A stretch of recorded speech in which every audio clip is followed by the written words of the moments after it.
Very good morning everyone team. యాక్చువల్‌గా ప్రతిరోజు కూడానా ఓన్లీ ప్రీ మార్కెటే చేస్తున్నా, పోస్ట్ మార్కెట్ చేయట్లేదేంటని మన వాళ్ళు అడుగుతున్నారు. సో, టు బీ హానెస్ట్ ఈ 1 వీక్ నేను కొంచెం పర్సనల్ ట్రిప్‌లో ఉన్నా. సో, దానివల్ల మార్నింగ్ ప్రీ మార్కెట్ మాత్రమే చేయడం కుదురుతుంది.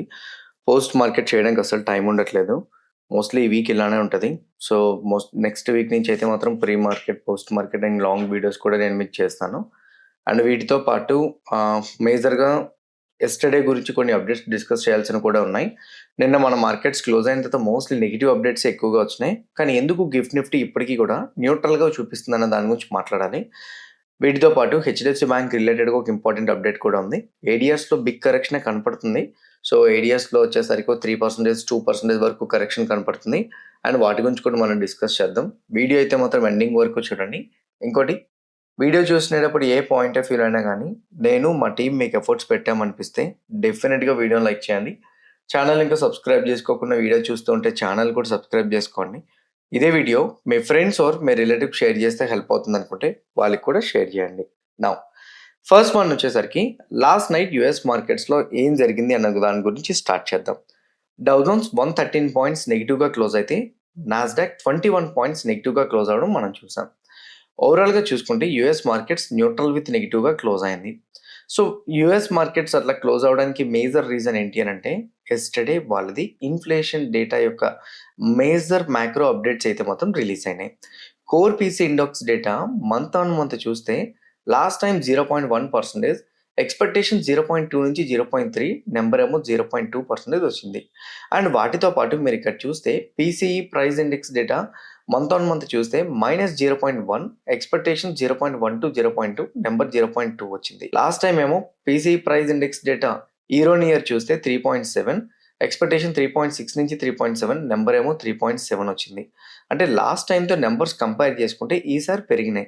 పెరుగుతదని ఎక్స్‌పెక్టేషన్ ఉంది కదా అని మీరనొచ్చు. ఉంది. బట్ కాకపోతే మార్కెట్ ఎప్పుడు కూడానా మరీ అంటే పెరుగుతది అనేది అనుకునేటప్పుడు సో, మరి ఏదైతే బోర్డర్ ఫోర్‌కాస్ట్ ఉందో అక్కడికి రాదు కదా! అంటే ఆహ్, ప్రైస్ క్యాప్ లిమిట్ ఏదైతే ఉందో అక్కడి వరకు ఎళ్లి కదా! సో, బేసిక్‌గా ఇక్కడ చూడండి 0.2-0.3, నంబర్ 0.2 వచ్చింది. ఇక్కడ చూడండి. సో, ప్రైస్ ఇండెక్స్ 3.7%, ఎక్స్‌పెక్టేషన్ ఇక్కడేంటి 3.6-3.7, నంబర్ ఏమో 3.7 వచ్చింది. మరి పీసీ ఇండెక్స్ డేటా న్యూట్రల్‌గా వచ్చినేటప్పుడు, న్యూట్రల్ విత్ నెగెటివ్‌గా వచ్చినేటప్పుడు యూఎస్ మార్కెట్స్ నెగెటివ్‌గా రియాక్ట్ అవ్వాలి కదా! అని మీరనొచ్చు. బట్ యూఎస్ మార్కెట్స్ నెగెటివ్‌గా రియాక్ట్ అవ్వకుండా ప్రొటెక్ట్ చేసిందేంటంటే US GDP data. GDP data వచ్చేసరికి లాస్ట్ టైమ్ మీరు చూసుకుంటే 2.1, ఎక్స్‌పెక్టేషన్ 1.5, నంబర్ కూడా 1.5% వచ్చింది. జీడీపీ డేటా కొంచెం ప్రొటెక్ట్ చేయగలిగింది. వీటితో పాటు యూఎస్ మార్కెట్స్‌ని ఇంకొకటి ప్రొటెక్ట్ చేసేది ఏదైనా ఉందా అంటే ఎన్విడియా యొక్క రిజల్ట్స్.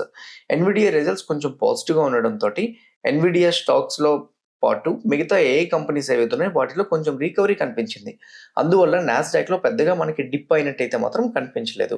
బట్ స్టిల్ ఇప్పటికి కూడానా ఏదైతే పీసీ ఇండెక్స్ డేటా అన్నది కొంచెం న్యూట్రల్ విత్ నెగెటివ్‌గా వచ్చిందో ఇది యూఎస్ 10 ఇయర్స్ బాండ్ యీల్డ్‌ని హైయర్ సైడ్ హోల్డ్ చేసేలా చేసింది. అందుకే మిక్స్డ్ విత్ నెగెటివ్‌గా అయితే మాత్రం రియాక్ట్ అవ్వడం మనం చూసాం.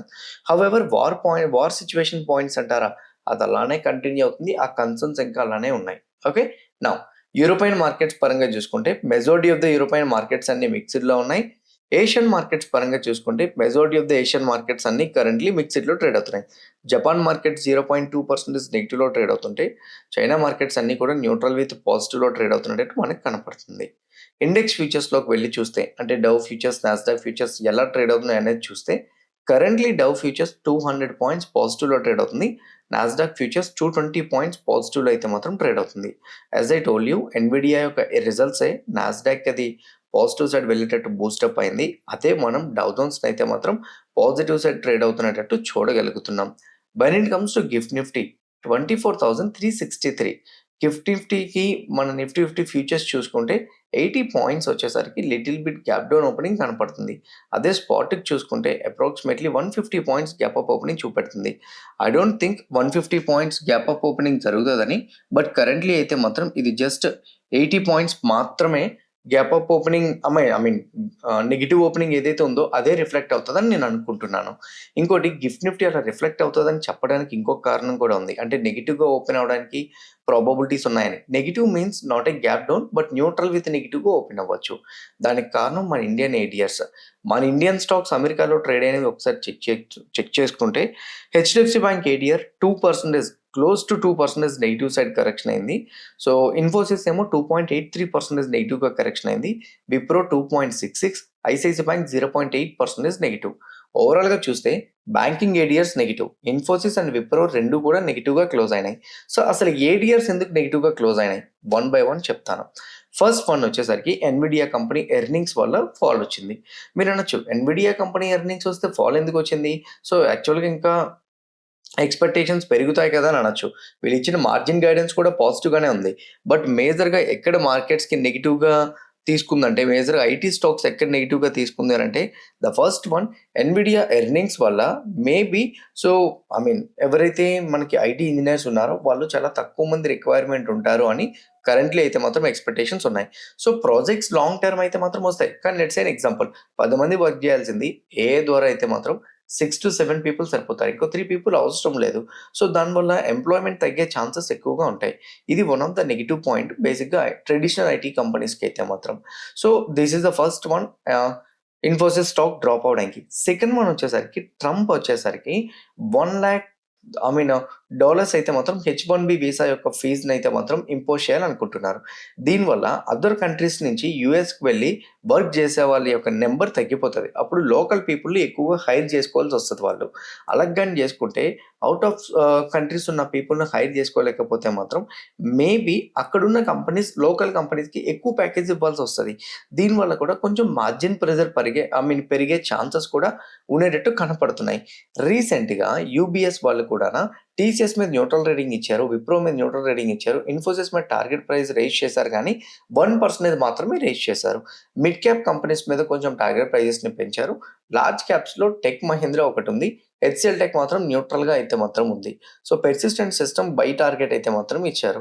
సో, ఇవి మేజర్‌గా ఉన్నది. ఓవరాల్‌గా చూసుకుంటే మిక్స్డ్ విత్ వీక్ రేటింగ్స్ అయితే మాత్రం ఇచ్చారు. సో, నంబర్స్ పరంగా చూసుకుంటే కరెంట్‌లీ వచ్చేసరికి ఏదైతే ఐటీ కంపెనీస్ ఉన్నాయో ఇవన్నీ కూడాను లిటిల్ బిట్ వీక్ మొమెంటమ్‌నైతే మాత్రం క్రియేట్ చేస్తున్నాయి. ఓకే. సో, ఇది అనదర్ పాయింట్ అయితే మాత్రం. నౌ మరి బ్యాంకింగ్ ఏడిఆర్స్ ఎందుకు ఫాల్ అయినాయి? బికాజ్ వార్ రిలేటెడ్‌గా ఎక్స్‌పెక్టేషన్స్ ఏవైతే ఉన్నాయో అవి ఇప్పటికి కూడాను నెగెటివ్‌గానే ఉన్నాయి.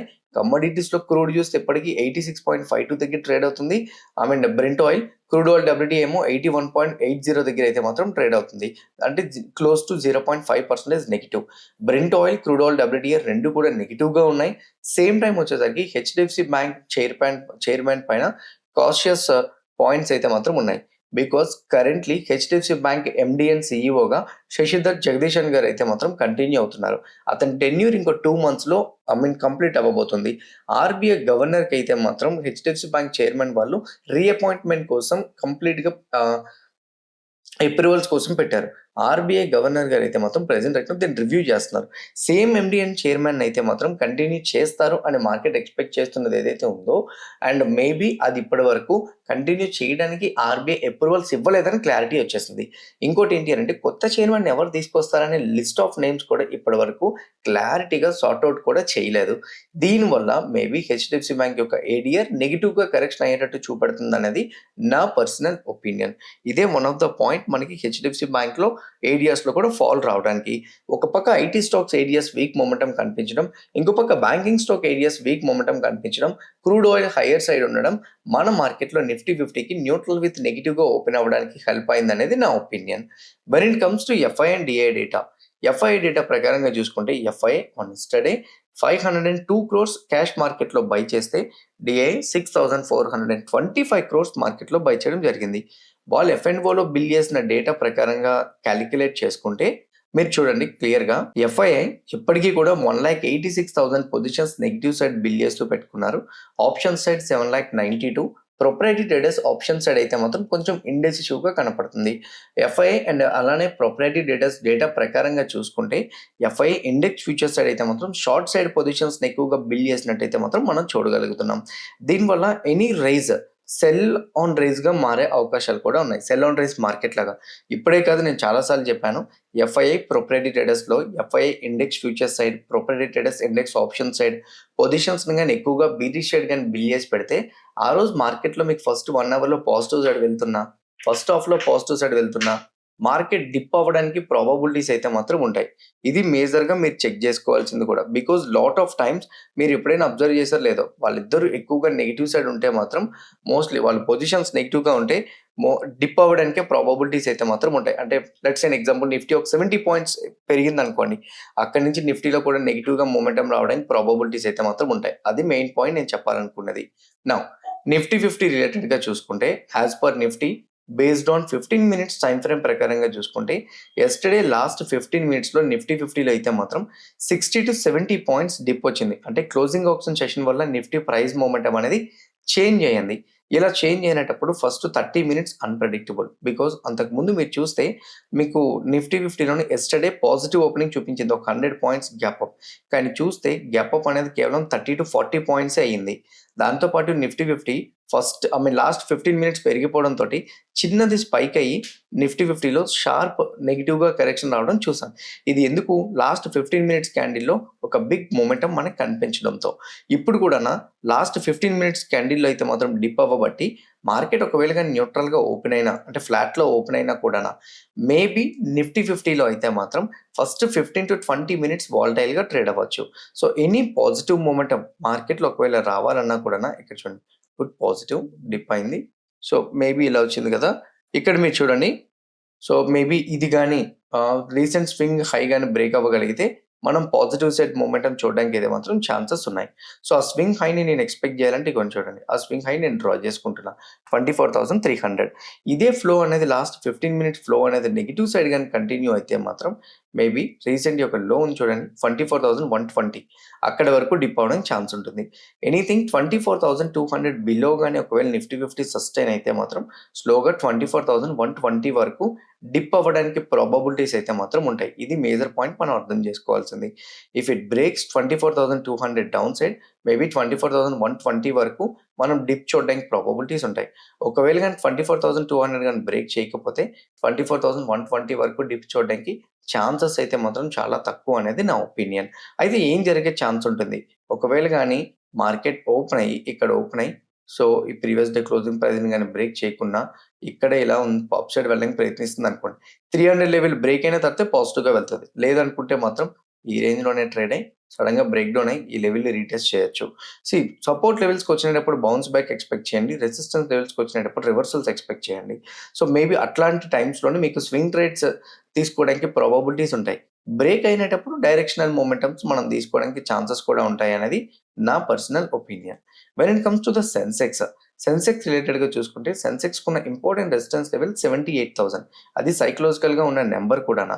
సెన్సెక్స్‌లో కరెంట్‌లీ 78,000 నుంచి 77,500 వరకు యెస్టర్‌డే డిప్ చూసాం.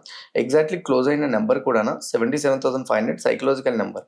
సో, రీసెంట్ స్వింగ్ హై ఏదైతుందో అది మైనర్ రెసిస్టెన్స్ లెవెల్‌గా యాక్ట్ చేస్తదని అనుకుంటున్నా. ఒకవేళ గాని న్యూట్రల్‌గా ఓపెన్ అయితే మేబీ సెన్సెక్స్ ఎక్స్‌పైరీ కూడా ఈరోజు ఉంది కాబట్టి న్యూట్రల్‌గా ఓపెన్ అయితే 77,700 లెవెల్ అప్‌సైడ్ బ్రేక్ అవుతుందో లేదో చూడండి. If it breaks upside then we can expect an upside move. ఒకవేళ గాని అది అప్‌సైడ్ బ్రేక్ చేయకపోతే మాత్రం స్లోగా డౌన్ సైడ్ రావడానికి ప్రాబబిలిటీస్ ఉంటాయనేది నా ఒపీనియన్. డౌన్ సైడ్ వస్తుందని ఎలా చెప్పొచ్చు? 77,500 లెవెల్ సైకలాజికల్ నంబర్ గాని బ్రేక్ చేస్తే మేబీ డిప్ చూడడానికి ప్రాబబిలిటీస్ అయితే మాత్రం ఉంటాయి. When it comes to the bank Nifty రిలేటెడ్‌గా చూసుకుంటే బ్యాంక్ నిఫ్టీకున్న రెసిస్టెన్స్ లెవెల్ అయితే మాత్రం 58,000 ఎనీథింగ్ ఈ 58,000 లెవెల్ గాని బ్రేక్ చేస్తే మనం అంత పాజిటివ్ ట్రెండ్ మనం చూడలేకపోవచ్చు. 58,000 అప్‌సైడ్ బ్రేక్ అయితే హైయర్ సైడ్ చూస్తున్నాం. డౌన్ సైడ్ అయితే మాత్రం 57,750 బ్రేక్ అవ్వాలి. అది బ్రేక్ అయితే నెగెటివ్ సైడ్ డిక్లైన్ చూడడానికి ప్రాబబిలిటీస్ ఉంటాయి. ఫిన్ నిఫ్టీ ప్రకారంగా చూసుకుంటే యాస్ పర్ ఫిన్ నిఫ్టీకి ఉన్న హై 26,500 ఎనీథింగ్ 26,500 బ్రేక్ అయితే హైయర్ సైడ్ చూడొచ్చు. లేదనుకుంటే మాత్రం అప్ సైడ్ చూడడానికి తక్కువ ప్రాబబిలిటీస్ ఉంటాయి. Low 26,335 if it breaks 26,335 we can expect down side. If it breaks 26,500 we can expect up side. 2 break అవ్వకపోతే ఈ రేంజ్‌లోనే మనం మార్కెట్‌లో మొమెంటం చూడొచ్చు. When it comes to the bitcoin currently bitcoin అయితే మాత్రం 79,000 దగ్గర ట్రేడ్ అవుతుంది. గుర్తుపెట్టుకోండి 78,000 డౌన్ సైడ్ లెవెల్ బ్రేక్ అయితే బిట్‌కాయిన్‌లో డిప్ రావచ్చు. అది గాని బ్రేక్ అవ్వకపోతే మాత్రం స్లోగా ఈ రెసిస్టెన్స్ లెవెల్ దగ్గరే అంటే ఇప్పుడు సపోర్ట్ లెవెల్ కదా! సో, ఈ సపోర్ట్ లెవెల్ దగ్గరే కన్సాలిడేషన్ అవుతూ స్లోగా 84,500 వరకు మొమెంటమ్ ఇవ్వచ్చు. స్ట్రెయిట్ అవే లాస్ట్ వీక్‌లో బిట్‌కాయిన్‌లో 15% పైనే మొమెంటమ్ ఇచ్చేసింది కాబట్టి, ఈ వీక్ మొత్తం కూడా బ్రీత్ తీసుకుంటదని నేను ఎక్స్‌పెక్ట్ చేస్తున్నా. ఇక్కడి నుంచి మేబీ పాజిటివ్‌గా వెళ్ళాలి అనంటే మాత్రం ఈ బ్రీత్ ఇంకొన్ని డేస్ ఉంటదని నేనైతే ఎక్స్‌పెక్ట్ చేస్తున్నా. ఒకవేళ గాని ఫాల్ రావాలంటే 78,000 లెవెల్ డౌన్ సైడ్ బ్రేక్ అయితే మేబీ మనం డిప్ చూడడానికి ఛాన్సెస్ అయితే మాత్రం ఉంటాయి. When it comes to the gold so, currently అయితే మాత్రం ఈ వార్ రిలేటెడ్‌గా టెన్షన్స్ అట్లనే కంప్లీట్‌గా మిక్స్‌డ్‌గా ఉండబట్టి యాస్ ఆఫ్ నౌ గోల్డ్ ప్రైస్‌లో కూడా మనం మిక్స్డ్ టైప్ ఆఫ్ మొమెంటమ్ చూస్తున్నాం. So, on the other side సిల్వర్‌లో కూడా కొంచెం మిక్స్డ్‌గా చూస్తున్నాం. అయితే గోల్డ్ అండ్ సిల్వర్ స్లోగా షార్ట్ టర్మ్‌లో పాజిటివ్‌గా రియాక్ట్ అవ్వడానికి అనదర్ రీజన్ ఏంటంటే యూఎస్ సైడ్ నుంచి శాంక్షన్స్ స్టార్ట్ అయినా కూడా శాంక్షన్స్ పెద్దగా సివియర్‌గా ఉండకపోవడంతోటి ఎఫెక్ట్ అయితే మాత్రం వీటిపైన కనిపించట్లేదు. ఇవి మేజర్‌గా ఉన్న updates. Gold, silver, bitcoin, US stocks వీటన్నింటిలో కూడా మీరు యాక్టివ్‌గా ట్రేడ్ చేయాలని అనుకుంటే కింద కామెంట్ బాక్స్‌లో నేను డెల్టా ఎక్స్‌చేంజ్ రిఫరల్ లింక్ ఇస్తున్నా. చూడండి టెక్ స్టాక్స్ చాలా ఉన్నాయి. సో, ఎస్‌కే హైనిక్స్ గాని, Intel, advanced micro devices, micron technology, space X, Nvidia, Tesla, Amazon ఇక్కడ కంపెనీస్ అన్నీ కూడా మీరు డిప్ అవుతున్నప్పుడు ఆపర్చునిటీగా తీసుకుందాం అనుకుంటే మన ఇండియన్ స్టాక్స్‌లోనే అండ్ వీటిలో కూడా ఇన్వెస్ట్‌మెంట్ చేద్దాం అనుకుంటే కరెన్సీ ఎక్స్‌చేంజ్ చార్జెస్ కూడా మీరు పడకుండా ట్రేడ్ చేయాలనుకుంటే this the best platform. So, మీరు gold, silver, bitcoin, US stocks, European stocks, Asian stocks అన్నిట్లో ట్రేడ్ చేయొచ్చు. లెవరేజ్ ఉంటుంది. బట్ చార్జెస్ ఉంటాయి. 24/7 ట్రేడ్ చేయొచ్చు. ఎక్స్‌పైరీ కూడా ఉండదు. ఎవరైనా అకౌంట్ ఓపెన్ చేద్దాం అనుకుంటే కింద కామెంట్ బాక్స్‌లో లింక్ ఉంది. ఆ లింక్ క్లిక్ చేసి అకౌంట్ అయితే ఓపెన్ చేసుకోండి. హోప్ క్లియర్ కట్‌గా నేను ఎక్స్‌ప్లెయిన్ చేసిన డేటా పాయింట్స్, ఇచ్చిన అనాలిసిస్, కనెక్ట్ చేసిన డాట్స్ హెల్ప్ అయినాయి అనుకుంటున్నా. ఎవ్రీథింగ్ హెల్ప్ అయితే వీడియోని లైక్ చేయండి. ఛానెల్ ఇంకా సబ్స్క్రైబ్ చేసుకోకుండా వీడియో చూస్తుంటే ఛానెల్ కూడా సబ్స్క్రైబ్ చేసుకోండి. ఇదే వీడియో మీ ఫ్రెండ్స్ ఆర్ మీ రిలేటివ్స్ షేర్ చేస్తే హెల్ప్ అవుతుంది అనుకుంటే వాళ్ళకి కూడా షేర్ చేయండి. See you all today evening at 5 PM in post market analysis. All the best everyone. Bye bye.